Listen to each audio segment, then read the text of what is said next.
My name is Braden Gall. You can follow me on the internet at Braden Gall. And I'm Stephen Lassen. You can also follow me on the internet at several different sites. You can also read my work at athlonsports.com. Coming up on the show today, coaches gossiping, dropping the tea on all the other coaches in all the conferences of power football and college football. It is the Anonymous Coaches Scouting Report, Stephen Lassen, and it is one of my favorite episodes we ever get to do each year. How are you? Braden, this is my probably favorite part of the magazine, so I am doing well anytime when we are talking Anonymous Coach Scouting, which, by the way, you can buy in this wonderful magazine right here. Ooh, with fancy. Arch Manning, Must Jeremiah be nice. Love, Must and be nice to Jeremiah have Smith. one of those. It arrived on my doorstep, and I was excited to rip open that packaging and see months and months of hard work finally arrive on the doorstep, which, by the way, you can get at bookstores, grocery stores nationwide, and athlonsports.com magazines. That's where you can get one of these wonderful publications. That's really good to know. Make sure you can watch the show. You can watch the show, of course, on YouTube. Make sure thumbs up, turn on the notifications, etc. If you're listening on a podcast app of choice, please give us a review. 5 stars only. If you do not give us 5 stars, you are a hater. That is correct. And obviously, it helps people find the show. So, be nice. If you're a loyal listener, we do appreciate you. Some of you have been with us since 2014, which is more than 10 years, last time I checked. And we do appreciate all of you guys for being a part of the show. It's been very awesome to go through all the different changes in college football over the years. And we will get to some of that stuff because there are some rumors, of course, about automatic qualifiers, which seems to be good news, Stephen. We've got some Hall of Fame tweaks that I've got to ask you about. The Todd Graham rule. I'm interested in college football implementing the Todd Graham rule. We'll get to that coming up as well. So lots of stuff to do today on the show. First and foremost, let me ask you, Stephen, playoff news. Are you surprised?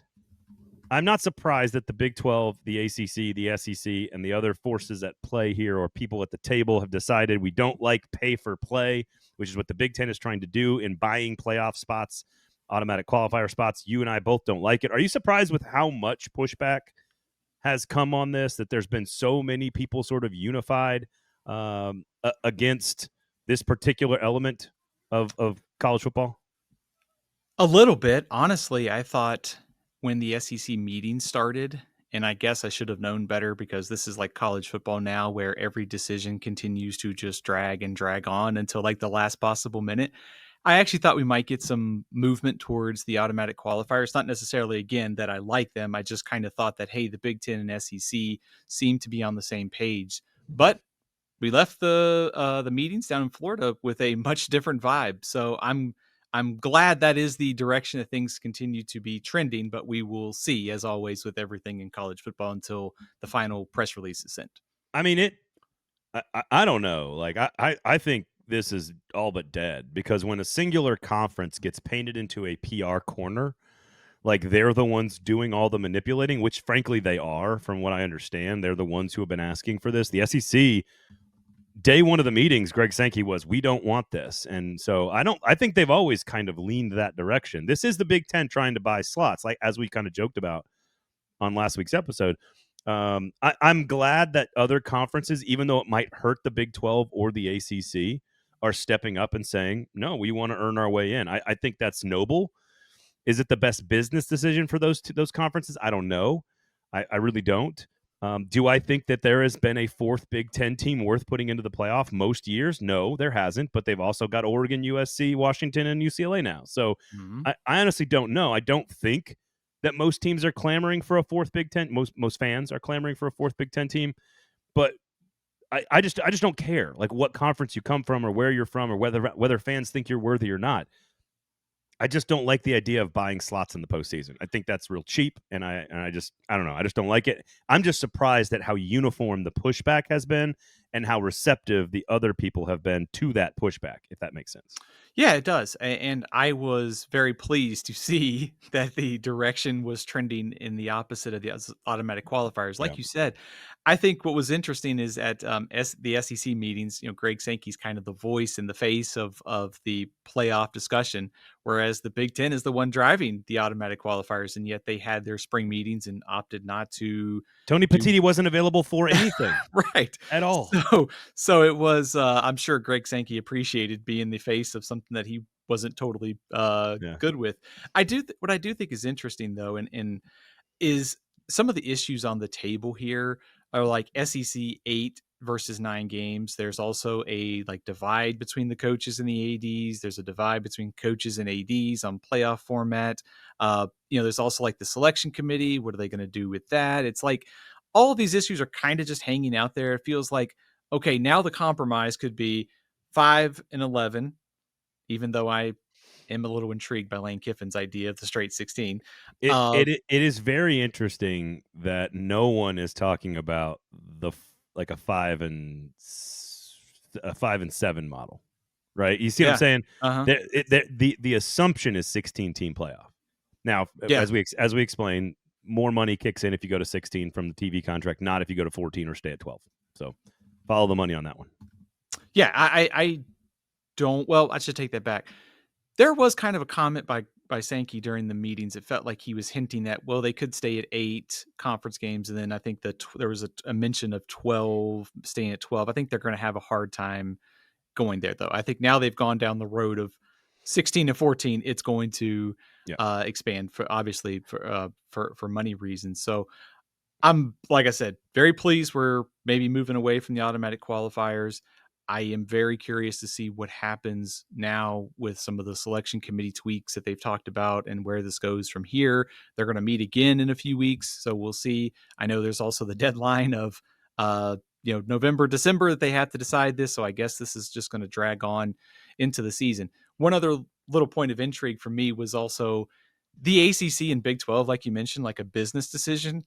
If you're guaranteed 2 spots, that's not like terrible for business because, No. right? I mean, there may not be 2 Big 12 or ACC teams that are worthy some of these years and they could guarantee. But I think the best thing for college football is to not do the automatic qualifiers, the 4-4, the stupid 4-4-2-2-1 model, and go to the 5-11 if we have to expand to 16 teams.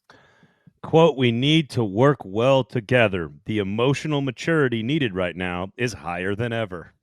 It's from Greg Sankey. Look, so the one thing I want to, because I think the 8 and 9 conference thing, like the SEC is messaging this pretty clearly, which is we'll go to 9 games if you're willing to put 3 lost teams into the tournament. Now, let's step back for a second. And to me, what that gets at is sort of a problem we've had in college football for decades that I think you and I have kind of gone on the evolution journey with college football fans to understanding that the 0 isn't automatically better than the 1 in the loss column, and now the 1 isn't automatically better than the 2 in the loss column, and the next logical step is that the 2 is not automatically better than the 3. And we do this in our minds so easily all the time with group of 5 teams relative to ACC or Big 12 or Big 10 teams. I never understood the intellectual disconnect with fans who look at a team that lost to Georgia twice, let's say, a top 5 team, and automatically says, well, they had their chance. Well, it's like, no, your team didn't have to play Georgia twice. Right. Like if Illinois goes 9-3 and they lose to Ohio State twice, why does that hurt them over an Indiana team that didn't have to play Ohio State? Yeah. Or a team in the Big 12 that didn't have to play anybody in the top 10. I understand why it has taken time for us to adapt to that new line of thinking. And I don't want, and sometimes 9-3 teams aren't worthy of getting in from the SEC. It's not an end all. It's not just like a cut and dry issue here.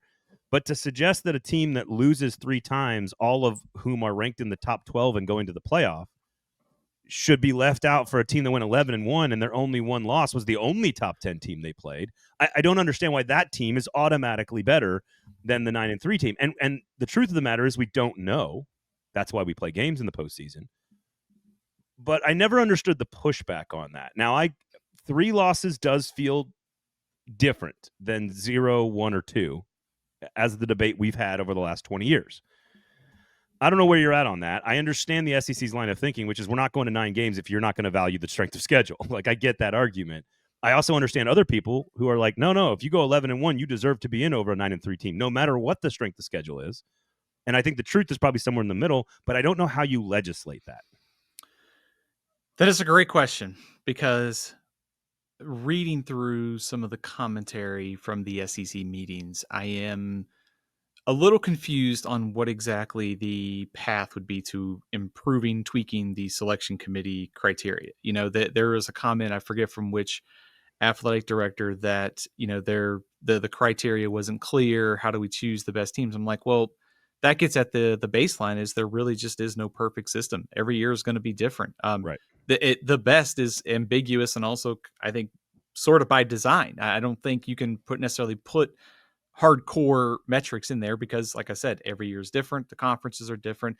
That being said, there was this model that we used like back like in the 90s, like called 2000s, like the BCS. I mean, metrics, analytics, as somebody who's very, very much into data, I am very intrigued by potentially including or utilizing that more. But the bottom line is there just really is no perfect system, and every year is going to be different. Strength of schedule, you can look at different sites. It gives you different numbers. You can change one W and L, and it changes like from one team from here to go down 10 spots, and another team can move. So it's complicated. I guess that my opinion on this would agree with you that there has to be a way to evaluate whether it's an SEC team, a Big 12 team, ACC, whatever it is, that just because you have a 1, it doesn't necessarily mean that you're Yeah. a better team than a 2-loss team. How do we evaluate that fairly? That's the question, and that's sort of like why it's an ambiguous selection committee criteria. Are you advocating for AI selection of the playoff? Is that what you're doing? You want the computers No, to take over? You want the no, T1000 to decide who's better, South Carolina or Illinois or SMU? Is that what you want? no AI, please. No AI Okay. selections. I like the idea of using data in the selection committee, and I think They don't. They do. They do. I know, but this is also a part of my complaints with this, is that data is like under lock and key, and no one has access to it outside the community, which is fine. I just don't think I think when you look at like other sports, that data is public. We can read it. You can understand the selections a little bit different. And I think there's I don't and think they've needed to explain anything, Stephen. Like we can. I'm going to use no, South Carolina as an example from last year, sure. and I'm not sitting here doing this because I think they belonged in over SMU. That's not what I'm saying. I have no issue with what the committee did last year. The 12 teams that got in, fine, no problems. Not trying to say we should have redone it, but for the sake of this discussion, South Carolina is a fascinating team to look at last year because you lose by 2 points on an onside kick on the road against top 15 Alabama. You do get hammered by Ole Miss, and that's a glaring weak spot, but that is a top 15 team, Ole Miss. And your other loss was at home by 3 points, with a lot of people thinking to LSU that you got hosed by the officials in that game. The other games you won on the road against top 15 Clemson, a team that won the ACC and made it to the playoff. You beat Missouri by 2 touchdowns. You hammered Texas A&M. You crushed Vanderbilt on the road, a team that was the best Vanderbilt team we've ever seen. You beat Oklahoma by 4 touchdowns. You beat Oklahoma by 4 Kentucky by 4 touchdowns. I'm not suggesting South Carolina belonged in, but you can't look at that resume and compare it to Indiana's resume and suggest that strength of schedule doesn't have to be a major consideration. And I just don't understand how people, and maybe I'm wrong, maybe most of you listening, maybe most fans do take it. And those of you who stuck with us and listen to this show, maybe you are on board with this. I just don't understand the folks that haven't grasped that yet. It doesn't mean the committee's got easy decisions to make moving forward, because once you get down to selecting teams 14, 15, and 16, the differences, as you and I have covered in even our preseason top 25, the differences between 12 and 25 are pretty small. Yeah, absolutely. Pretty small. In which case, the fact if you have 2 of 3 of your losses are to top 5 teams that are making the playoff, like and some other team you're being compared to, maybe they have better metrics.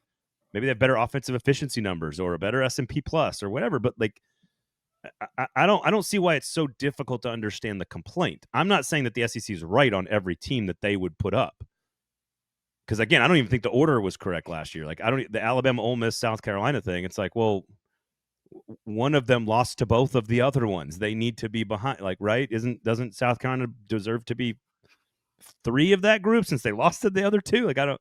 So you can go round and round on this stuff, but I don't understand why it's difficult to decide who belongs. It's not difficult to understand that the metrics need to be evaluated the way Mhm. maybe you and I see them. No, I would agree with that. I would also say I think Ole Miss was still the best of the of that trio of teams, and it was a squandered opportunity, but that's neither here nor there. Well, I they lost to Kentucky, Right, so they blew their at home. right, they Right. blew their chance. Um, I think my argument on the metrics has always been transparency and make it so that way fans can understand it, and also just the team back what you just said gets at our point is there really is not there's never going to be a perfect system. I mean, we can go back to the strength of schedule argument, and I think this was an argument that a lot of people were making last week was that okay, you want to evaluate strength of schedule? Well, Alabama was ahead of at 9-3, Alabama team was ahead of Arizona State and Miami, who had more wins. So, all that to be said, this is there's no criteria I don't think they can put into place that's going to prevent these debates. It's a part of the system that we're going to have these debates, which is good for college Yeah, football. It's yeah. good for us to argue about this. It But I do think we can fine tune some of these metrics. We can make them public. We can include more of the strength of schedule in this discussion and just make it a more transparent process and as a result of it. So let's go back to Illinois then. 9-3 also last season. Their 2 losses on the road to top 10 teams, top 5 teams really, Oregon and Penn State. Neither one was close. Illinois was not really close. Certainly not close against Oregon. Not close against Penn State, but still, if you didn't have to play those 2 games, you can't say that you're definitively better because you didn't have to play those 2 road games. Their best win was probably what, a 21-7 win over Michigan last year, probably. So the problem with Illinois' resume last year is they didn't have a single win against a top 25 team. And I'm not suggesting top 25 is not an arbitrary thing. It is.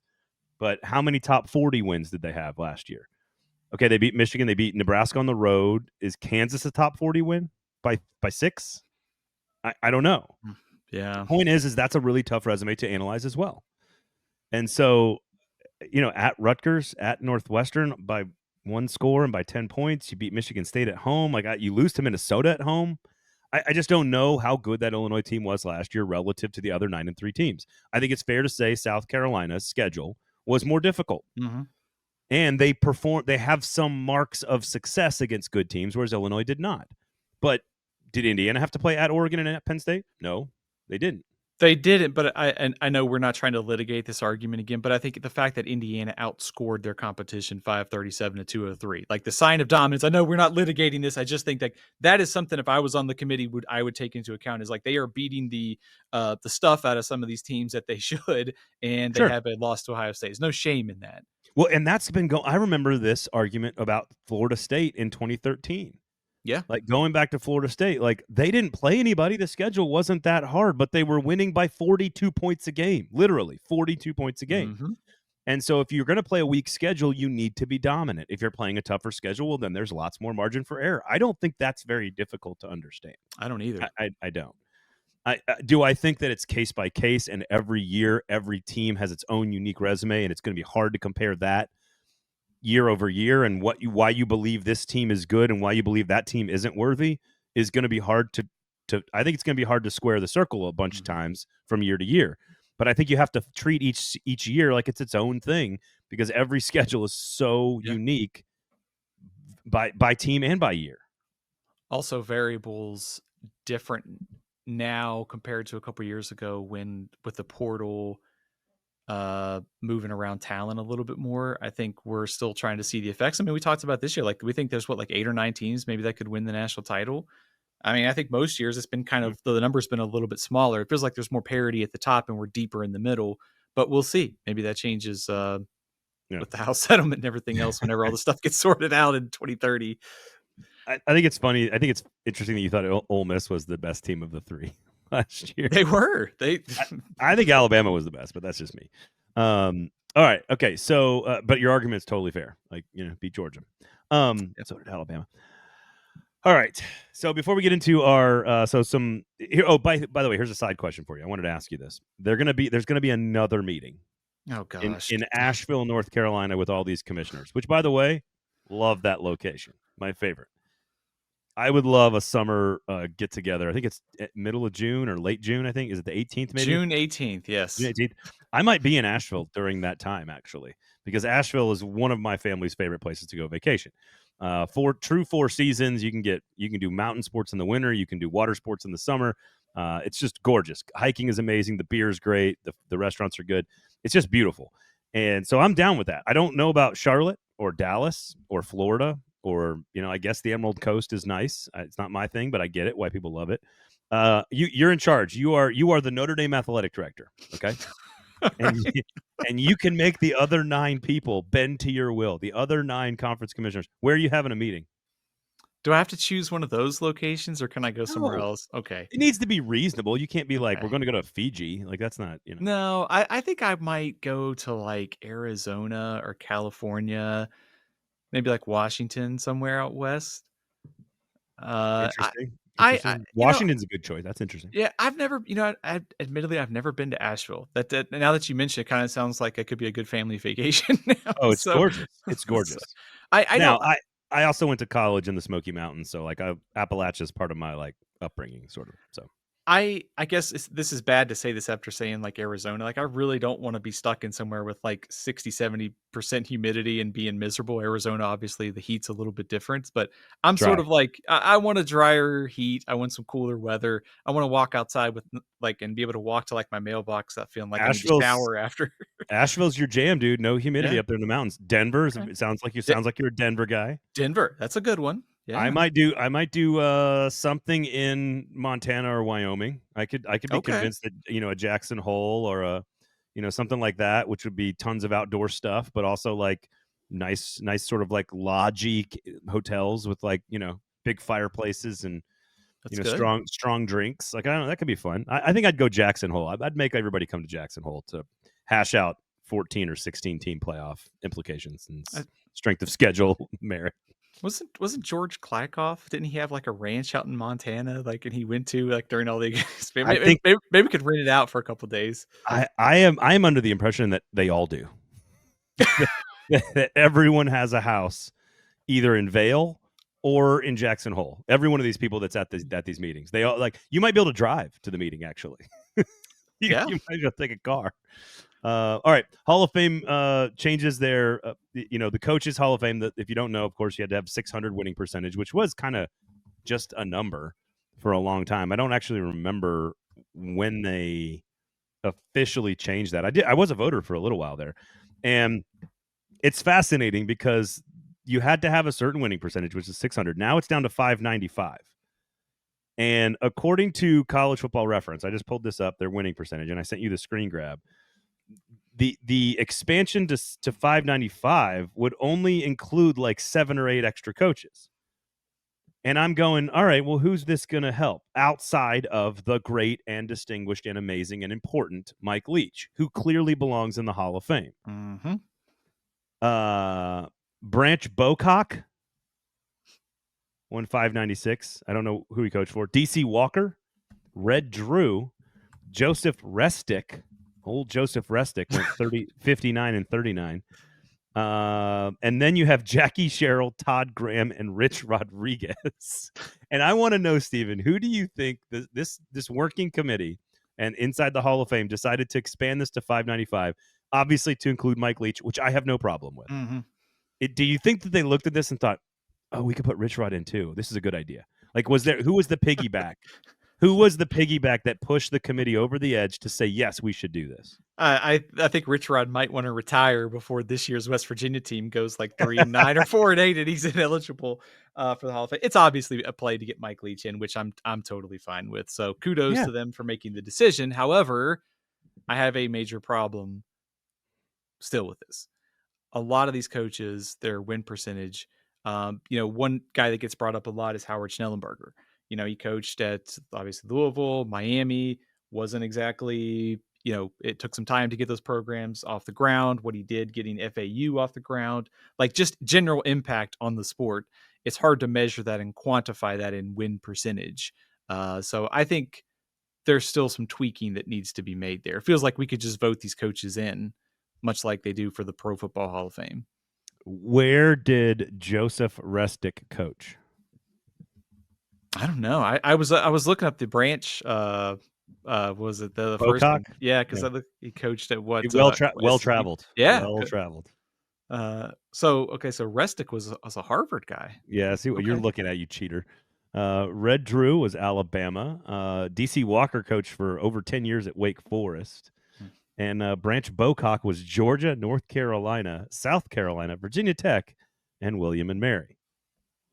Todd Graham, where did why am I drawing a total blank on where Todd Graham, didn't Todd Graham like get fired from someplace without coaching there?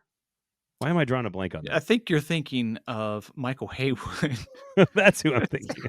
It for a few days, then he got fired, and That's right. I That's think right. Todd Graham was the Took one. over. That's right. Yeah, yeah. And then of course he got fired at Hawaii after 2 years. So And a totally shocking turn of yeah, events.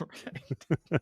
I mean, Jackie Sherrill won 179 games. Wow. Okay. I knew he won a lot of games. What's interesting is if you keep going down the list, like Jeff Monken's at 590, needs another good season. You get another good season, you're up over 595, big guy. He's gonna retire. PJ Flex at 591 winning percentage. Paul Johnson at 590. Tom O'Brien at 590. A lot of pretty good coaches at 590, and some Ed Orgerons as well. By the way, the Michael Haywood era at Pitt lasted Like a less than week, 16 days, around roughly okay. 16 days. So A fortnight. yeah, he obviously had a felony arrest on December 31st, 2010 in South Bend of all places. So Oh, that's right. Yeah, well, it's not Jackson Hole. do you have a favorite moment from the Michael Haywood era there at No, Pitt? no, I thought Okay. it was the Todd Graham era. High octane football, as he promised the Yes, good that's folks at exactly Pitt. right. That's exactly right. All right. So, quick question: there's 3 guys up for Hall of Fame, and I find these 3 names to be utterly fascinating. And it does speak to how we talk and evaluate coaches, which is that Larry Coker, Chris Peterson, and Gary Patterson are all up for Hall of Fame status. I don't think Larry Coker is a Hall of Fame coach. I think Chris Peterson is absolutely a Hall of Fame coach. And I don't know about Gary Patterson. I think he probably is. I think because of the longevity and the length of time that he found so much success and elevated a program, I think he probably belongs in the Hall of Fame. What about Larry Coker? Where are you at on those 3? I would probably not put Larry Coker in the Hall of Fame. Obviously took over a program that was pretty loaded at Miami. He did some good work at UTSA, getting that program off the ground, but I don't think like just in comparison to Patterson and Peterson. I mean, I think Gary Patterson's a no-brainer, just like Chris Peterson. So I think those two Yeah. easily, and I would not vote Larry Coker though. I think that's where I'm at. I would say yes, yes, and then not to Larry Coker. Mm-hmm. You know, Butch Davis did a good job. Yeah. And then just handed the keys over to old Larry. All right, you want to dive into the anonymous coaches scouting report and kind of go? Let's pick out some of our favorites from around the country here. Let's do it. I think there is plenty of interesting tidbits here. Don't you agree? Oh yeah, I'm starting with Cal in the ACC. We're going right to Cal. Quote: "This program is in serious trouble. They're a bad fit for the league in every way, and they're trying to break in a new offensive staff with no NIL because the boosters want to put Ron Rivera in charge of the program instead of the head coach. I'm not sure I've ever seen anything like what's happening here." Interesting that they said here. And this is, I wonder if that's a Stanford coach. And this is all before they have to start grinding it out cross country for a few more years. It's a complete mess, and Wilcox should just go be a DC somewhere. Woo. Wow. Yeah, that was pretty negative, I would say. Uh, every time we talk about Ron Rivera, I just think about somebody comparing him to a Ferrari. It's like, okay. I'll stay on the negative side of this one because You don't have any reaction to Cal? I do. I mean, I guess. Fair? Well, Unfair? I mean, there's some fair stuff in there. I mean, they obviously are an odd fit in the league. I do think Wilcox is probably taking Cal about as far as he can, being like 6 wins or so, absent more resources and all the roster turnover and questionable coordinator hires of Brian Harsin. So I don't know. I'm not like that negative on Cal this year, like maybe this coach is, but I do think that they are a curious fit. So all right, where are you going? I'm going to go to Virginia. The whole Virginia scouting was an experience. So Yikes. this is a team you never really worry about playing. They lack discipline and they have no real identity. The parity in this league is increasing, and it will be really hard for this program to make a sharp turn up. I was taken aback by that one as well, but not surprising. Quote, they're sloppy on both sides of the ball, and we've seen some talented players come in, underperform, and move on. I mean, just not the. And then there's some references to like carrying the Clemson thing up to Charlottesville and it not working. So not a lot of. I thought it was interesting that they mentioned that the parity in the league was increasing, meaning there should be more opportunity, and then followed that up in the same sentence by saying, "So I don't see how they can do it." I think that's kind of an interesting twist of perspective there. I actually think Virginia did a nice job in the portal this offseason. Chandler Morris coming over. Their win total's been like 5-6 at some books. I think there's actually a chance they might be better this year. So I don't know. This So opposing coach, you're not buying it, huh? I think they could be. I'm not saying like 8 wins good, but I do think given how wide open it is in the ACC, once you get past that top tier, if they could pull off an upset, they're like 6-6, 7-5, maybe. Quote, most everyone expects there to be a staff change at the end of the season or earlier. Doesn't bode well. No. Doesn't bode well. One of the positive ones for me, I thought was utterly fascinating, which is the Duke Blue Devils.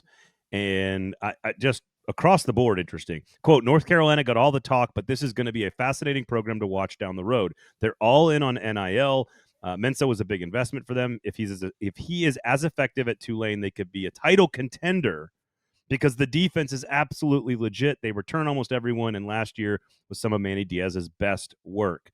This is a football program that's all in on football in a way that we've never seen. And I know you've been high on this Duke team, so it seems like the coaches in the ACC are backing you up. I think it's hard to disagree with that, given that they came into last season with some low expectations, a lot of turnover on defense, and they still, found their way, obviously, to a good season. They made a bowl game. I thought Manny Diaz wasn't like going back to Miami. He wasn't necessarily like the 100% the problem there, and I mean, his record is not that bad at Miami. So, I think what this gets at is you think, if Duke is willing to spend now, and they obviously did that for Darian Mensah, and you go with Diaz's ability to put together a good defense, I think that speaks well to sort of like a commitment to football and a commitment to building this program, which bodes well for Diaz. So it'll be hard to follow up 100% with that success, but I think optimism should be pretty high here. I am going to stay in the ACC and read a positive one on Georgia Tech because I know I'm pandering here to Braden. This is pretty easy. It's one sentence, and it just sums up Brent Key. This is Key's team now, and they're hard-nosed and mean. And I just love that quote because I love a good, mean offensive line that can push people around. Brent Key's got like the Belichick sweatshirt a lot of times, got the sleeves cut, the worn-out hat. So give me a blue-collar coach like Brent Key. He's got the offensive line. I love it. That's just some fun scouting from another coach. Quote, this is an offensive lineman's culture, and they really embrace contact and physicality. 2 rave reviews about the 2 coordinators that they have as well, Buster Faulkner and Blake Gideon, and being a big hire for them. One of the things I read this scouting report, and one of the things that stood out to me was when I was in the combine, I spoke to Jackson Hawes, who was a tight end at Yale who chose to go to Georgia Tech. And I think I've told this story on the pod before, but that is when asked why he chose to go to Georgia Tech. I've never heard a player, tight end or otherwise, say this, but he was asked, and I was standing right there, and he goes, they run a lot of 12 personnel. And I was like, my first thought was, number one, incredible self-awareness that you're a blocking tight end and that you needed to go somewhere where you could be on the field with 2 tight end sets. I get that. But also, it was just such a smart dude. It's very clear that he is exactly what this quote is, which is an offensive line's culture. They embrace contact and physicality. They're hard-nosed and they're mean. And that's why I think Jackson Hawes will be a nice, serviceable number 2 or 3 tight end in the NFL.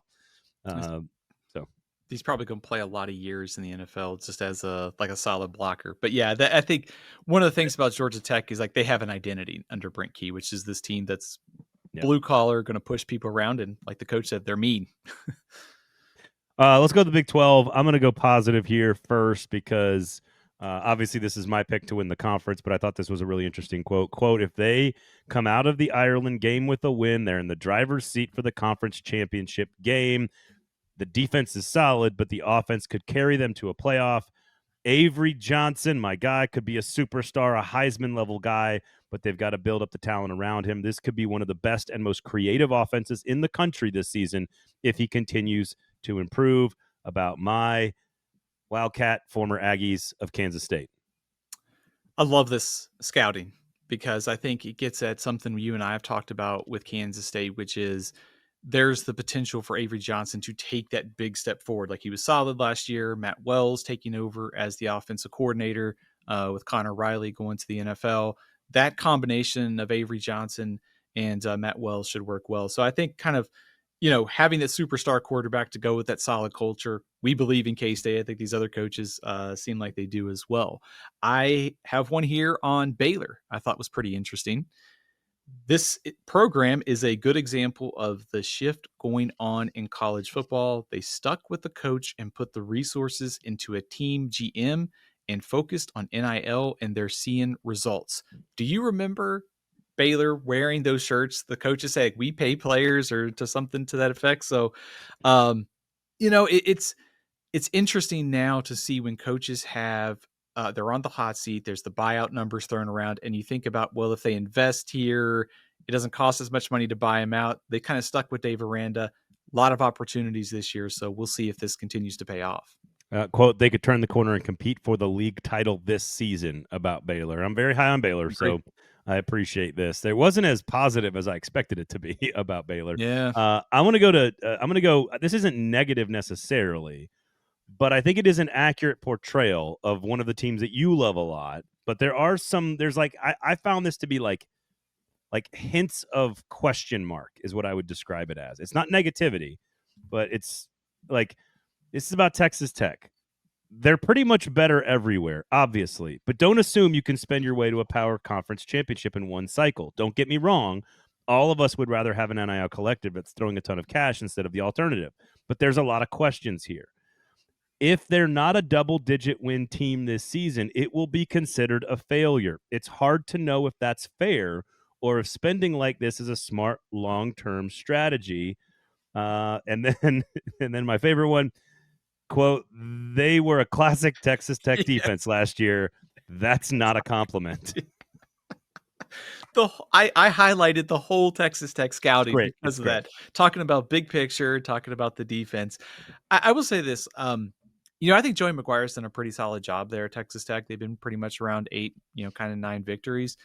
I do wonder, though, given how much they're spending here, like what if they fall short? Like what if they go 7-5? Like you're not going to keep spending millions of dollars to say fall short and say nothing can change here with the coach. They've replaced Zach Kitley with Mac Leftwich, who's a really good offensive coordinator hire. They hired Sheil Wood.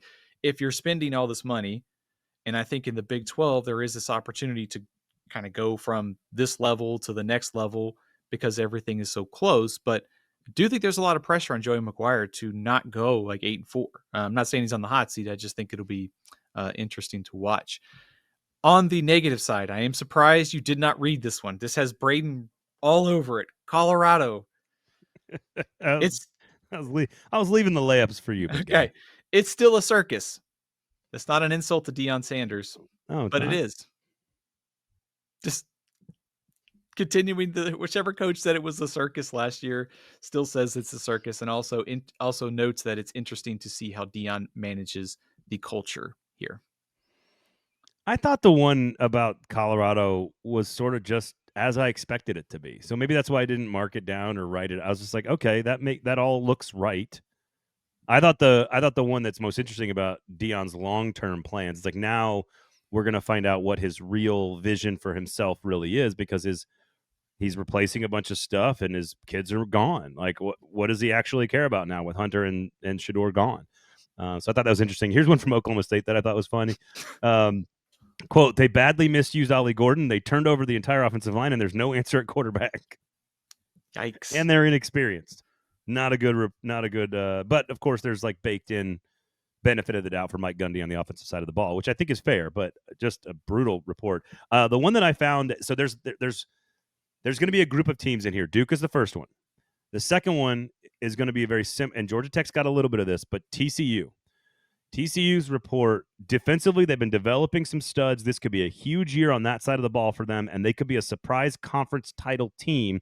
Josh Hoover is a legit quarterback, and he should be even better this year if they can find some replacements at wide receiver. Very sort of belief in what TCU is doing on the whole that I thought was very interesting, similar to the conversation around Duke. There's going to be a couple of other teams that I'm going to put in the same basket as we think, like you and I liked them going into our rankings conversation, but these scouting reports are sort of like title contenders not out of the question. And that's a phrase that stands out when you read these reports. I think TCU Big 12 title contender is very realistic, though. I mean, given how we've talked about the cluster, but also you've got a difference maker at quarterback and Josh Hoover. Also, the scouting was really high on Andy Avalos in the defense. Like it could take a big step forward this year. So that was really interesting. I want to tandem two scouting things here because both of these teams were favorites last year and they didn't quite meet expectations, but I thought they were interesting. So on Kansas, they meant a scouting report on the Jayhawks.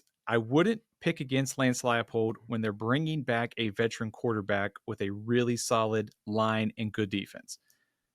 I think that's kind of fair. I think we all kind of expect Kansas to rebound this year. And then on Utah, defensively, they're replacing a ton, but that's not as concerning. The staff is great. They're consistent and good evaluators and developers of talent. They've got some dudes in that secondary. So I think despite both those teams missing bowl games, scouting's pretty high on them. No real surprise. I think they like opposing coaches like us think they're going to be better this year. So I want to pause in between before we get to the Big Ten and the SEC, and I want to ask you a question about the exercise itself, which what I've noticed about doing this now since 2007 and sort of being a part of the magazine for that long is it used to be very heavy, these reports, used to be very heavy on personnel and scheme. That used to be a big part of what we were sort of having to edit into the magazine because it would be given away like so-and-so threw for 300 plus yards against us. And we're like, oh, crap, coach, you just gave it away. And we'd have to like edit some of that stuff out. But it was always heavy personnel and heavy scheme, which from year to year was very predictable, of course. And now it is not. I have noticed over the last couple of seasons, it is way more about culture. It's way more about administration. It's way more about NIL and resources and infrastructure. And I don't think that's any less valuable. I think gaining insight into that part of college football is just as valuable as gaining insight into the scheme. Is it different? Do you need to change your brain a little bit when you read them? I think you do. Is that a fair assessment of how this exercise has unfolded over the last 15 years? Very fair. I'm glad you brought that up because I think what's happening is the portal movement in the offseason and the rosters being so volatile. I do think some of these coaches are having a hard time not only figuring out who's on their roster, I think they're having a hard time figuring out what's going on around the rest of the conference. And so I think that's coach is probably a little bit more cautious about what they say about some of these teams. It's probably because they haven't had a chance to fully dive into the scouting on them, but that's still fine because we're getting good insight into these things. Like you said, there's some culture, there's some big picture stuff. Like, the fact that, and I know we'll talk about Texas A&M. I thought there was some really interesting stuff on them in Missouri. And we probably should read some of the Miami ones because I thought they were kind of up in Braden's wheelhouse in that one, but regardless, they may not be as sure on personnel. I still think we're getting a ton of good insight here into program-wide stuff. And I wanted to bring that up because I wanted to draw the sort of the comparison there between what we used to get and what we're getting now. Mm-hmm. But also, these coaches talk like school children off the air, in text messages, with their agents, at gatherings. They vacation together. They all know each other. Their kids know each other. Their wives know each other. They all know each other. And they all know when there's a culture problem or when there's a resource problem or when this person is sort of not getting what they need behind the scenes, or this coaching staff is dysfunctional, or they know this stuff, and probably way more than they know the opposing quarterback situation or offensive scheme. And so we're just getting what they know the best, and that's okay. I have no problem with it, but it is different over the last few years. And I'll never forget the Texas A&M comparison from 2 years ago when we got scouting reports that basically said, and I'm paraphrasing here, and I'm going to make it more succinct, but basically, culture at Texas A&M is garbage. Culture at Texas has been fixed. Yeah. And what happened? Texas jumped up, won a Big 12 championship, made it to the semifinal of the playoff, and Texas A&M paid $70 million to fire Jimbo Fisher. It was as foreshadowy as you could possibly get from a culture standpoint, and it led directly to two very different outcomes for those two programs. I think culture stuff still, even if it's not breaking down, well, this defensive line is great. These linebackers are questionable. Like big picture culture stuff still has a pretty big impact on us. Yeah. Like making this, I mean, there are teams we will not pick high because of coaching issues or maybe think the program is on the down swing. So I still think just good insight here. Speaking of culture, quote, it's sort of like a Dodgers or Yankees mindset, spending on top end recruits and portal guys and not really a team focused culture. Is Carson Beck worth all that money? No one really knows right now, but that's the question you have to ask. That I that was one that I caught my attention right away. But also, I will say, if you look at the rest of this guy, it is pretty high on Corey Heatherman, the defensive coordinator coming over, and he says they'll have more talent to work with than Lance Guidry did. So, kind of one of the reasons why I think Miami will push for a playoff appearance is the defense will be a lot better this year. Nope. All right, let's go to the Big Ten. I think this is probably the most important one. Quote: this is the best roster James Franklin's time there, and they're probably a favorite to win the league entering the season. This is the season Franklin's entire coaching career could be judged by. If they can't change their big game problems with this group, it's not happening. Can't really disagree with that, right? I mean, it's like everything is right there for Penn State. I mean, we've talked about it. We've got them picked number 2. Um, you know, I don't like the idea of like it's now or never because they can reload. But I think just given the seniors and the juniors and the NFL caliber players on this team, like it might be their best chance for the next couple years. So can't really disagree with that. I also thought one of the other interesting ones, and it's just one sentence, was Nebraska. It's just this coach just said Matt knows how to do this, and they're heading in the right direction. I can't disagree with that. I think they took a step forward. The scouting also, I think, talks about how they need more receivers to step up, but they're also more talented than they have been in recent years. So I think pretty positive for Matt Rule. I think it's pretty straightforward for Nebraska. The one that I would put in the same category as Duke and maybe TCU is, quote, I think if they would have made the playoff instead of SMU, they could have made some noise. They're returning a ton. They have a clear identity from the guy who's been smart enough to hold true to his core ideas but learn from his mistakes. I think it would be massive for this league if this program could make the playoff. This is a proof of concept for a long-term vision of recruiting and developing at a place that isn't Ohio State, Penn State, or Michigan, and it's paying off. Can't believe that, but that was a description 10 years ago about Wisconsin football. No, wait. I mean, about Illinois football right now with the same exact coach who built the same exact program at Wisconsin 10 years ago. That is about Illinois.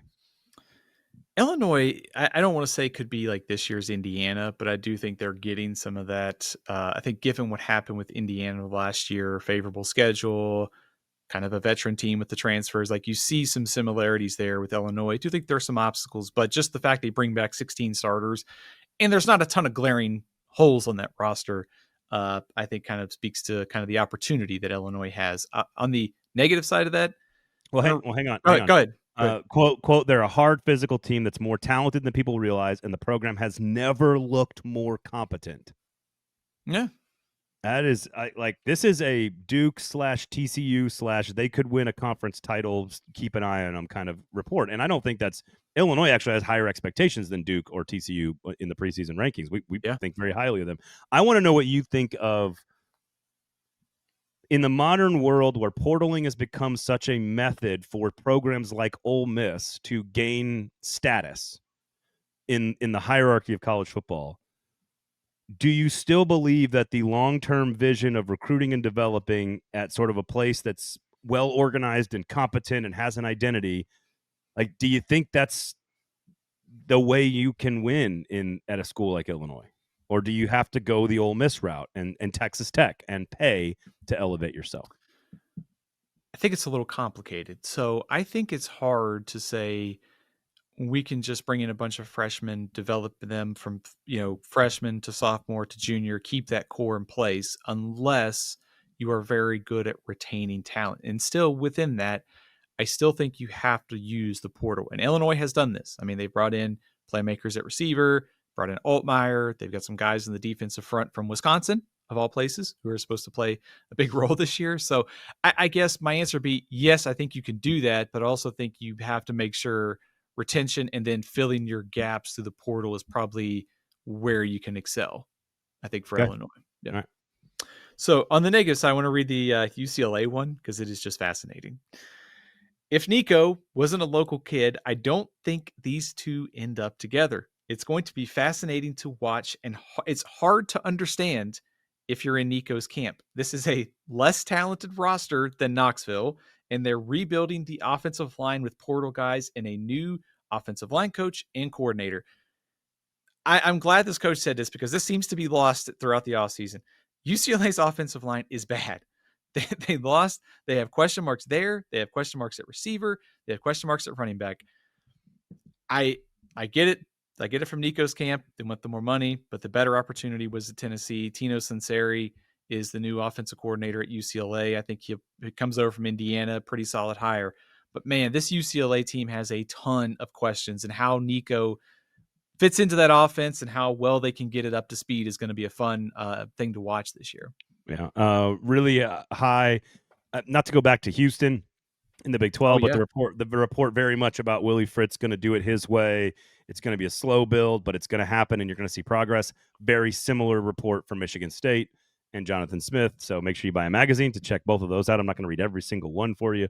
All right, let's get to the SEC, and this is the one that I like. I don't know why the Missouri one stood out to me so much, but it was just overwhelmingly positive about the coaching staff, the culture, the administration, and the infrastructure.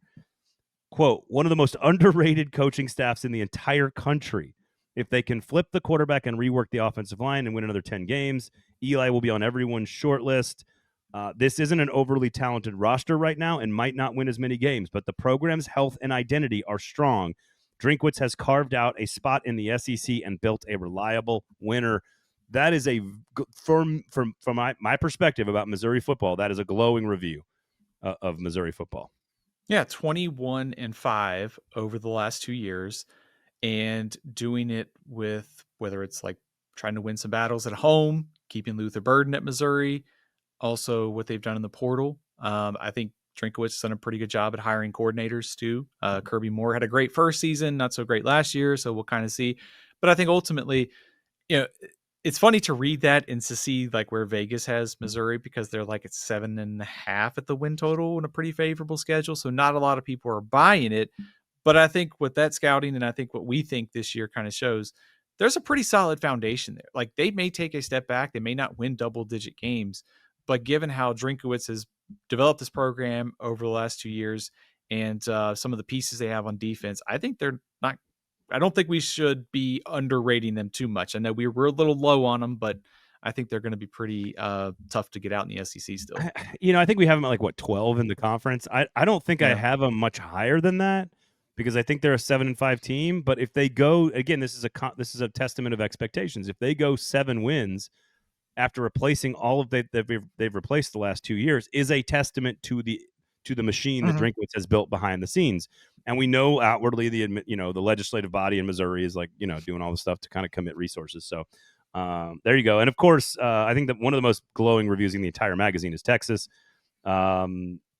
This program is one of the most effectively run in terms of personnel, NIL, and the new era of sports. If Manning blows up and goes to the league next year, this is still the program to chase. They're professionalizing in a way that other programs are not. This kid is legit Heisman level package about Arch Manning. Nothing earth shattering there, but could be the premier program in the sport moving forward. It's not all that crazy to think about our number one team in our rankings. If you buy an Athlon Sports magazine, you can read the Things to Watch feature, which I would direct you to. I propose the idea that Texas versus Georgia is the SEC's new big-time rivalry. You think Georgia-Alabama, still pretty important, but it feels like, as this coach is pointing out, that this is kind of becoming the premier program, maybe right behind Georgia. So they play once this year. I imagine they'll probably play again, either in the SEC championship or the playoff. On the state of Texas, I think Texas A&M's is really interesting too. And I think this gets at something that stood out to me when we were evaluating them. From this opposing coach, they didn't finish strong, but the turnaround here was remarkable. As coaches, we talked about the culture at this place really falling to rock bottom under Jimbo Fisher. You turn on the tape from Mike Elko, and those kids are playing harder, playing smarter. That's coaching, but it's culture. It's the want to. So staying on sort of the same thing as like Missouri, I think what we're seeing is some good groundwork being set here at A&M. They may not be better record wise, but it does feel like, and I hate to say this because I know like we've talked about it before, but it really feels like Elko's the guy that's going to get them in the right direction. And I think that's what this coach is getting at too. Quote, Elko understands Texas A&M, and eventually this could be the most physical, aggressive team in the league. If you carry the banner of most physical and most aggressive in the SEC, you are probably the most physical and most aggressive in the country. Yeah. That is to me, that's a bold statement about a program that, yes, clearly, had its flaws last year, but also was much, much better. So I'm with you on the A&M one there. I think that one stood out. That last line in particular stood out to me. Yeah, be interesting to see with their. I think the whole. I was curious because there really wasn't like a ton on offense and Marcel Reed, but that's really the biggest question mark for Texas A&M this year. Auburn, quote, watch out here. They finally have a quarterback who can run Freeze's system, and they've done some really impressive work in the portal. They're not an elite team by any stretch, but this is the most complete roster Freeze has put together since he got there. I think this is a turnaround year for these guys, and they're definitely bowling. Hugh Freeze has already said, the expectation's got to be get to a bowl game. So, you get fired at Auburn. right. In fairness to Hugh Freeze, I do think the talent level is getting better. I love their receivers, Cam Coleman, Eric Singleton coming over from Georgia Tech. So the Jackson Arnold, Hugh Freeze experiment is going to be probably one of the most early most watched early season storylines from me. I wanted to go to Oklahoma for a second, staying on Jackson Arnold. I thought the Oklahoma scouting, I don't know about you, Braden, was top to bottom just filled with like intrigue. It's a hot seat situation for sure. They're banking on an instant impact from Ben Arbuckle, the new offensive coordinator, and John Mateer, the quarterback, the way Vanderbilt brought in the New Mexico State coach QB combo. That could happen. Their receivers were non existent last year, but a lot of that was injury. They should bounce back and give Mateer some options. And also, there's another bit in there about how it's a gamble. Mateer can come in and immediately acclimate to playing SEC defenses. So I don't know. Oklahoma is one of the most interesting teams in the country this year. That is for sure. Hey, I've been saying that for a long, long time. Yeah. The one that stood out to me, first of all, very positive about Alabama, which I think is interesting. So if the quarterback hits, kind of confirms what we think about them. Here's one that I thought was really interesting. Quote, the big talk here is the way they've restructured. This isn't an autonomous coaching culture anymore. Austin Thomas, the general manager, has a huge role building the roster, and it showed this offseason. The internal evaluation of LSU football will look more professional. They're going to build Brian Kelly the best roster possible to go out and win games. I think that's a really interesting it's an interesting observation based on the context around Brian Kelly's career decision to go to LSU in the first place, which is we couldn't get good enough players at Notre Dame, so I'm going to go to LSU so I can shop for better recruits. And now he's using an entire front office organizational structure to go get those players that apparently he's not going to go get himself. Like I think it's very interesting. I think the LSU backstory is very interesting and very positive on Nussmeier and the projection of LSU football this year. I think the interesting thing there is like the shift that's gone on is, since the end of last season, like we talked about this on our previous show, like there was like fire Brian Kelly chance. Then they lost the Underwood commitment, and then they went very heavy into the portal. And I think Kelly also sort of did some of his own, pushing for donations to go get better players. So I think maybe kind of realized that shift. So maybe combine maybe a little bit more willingness to play in that space with the GM. Maybe there you could see where this is going.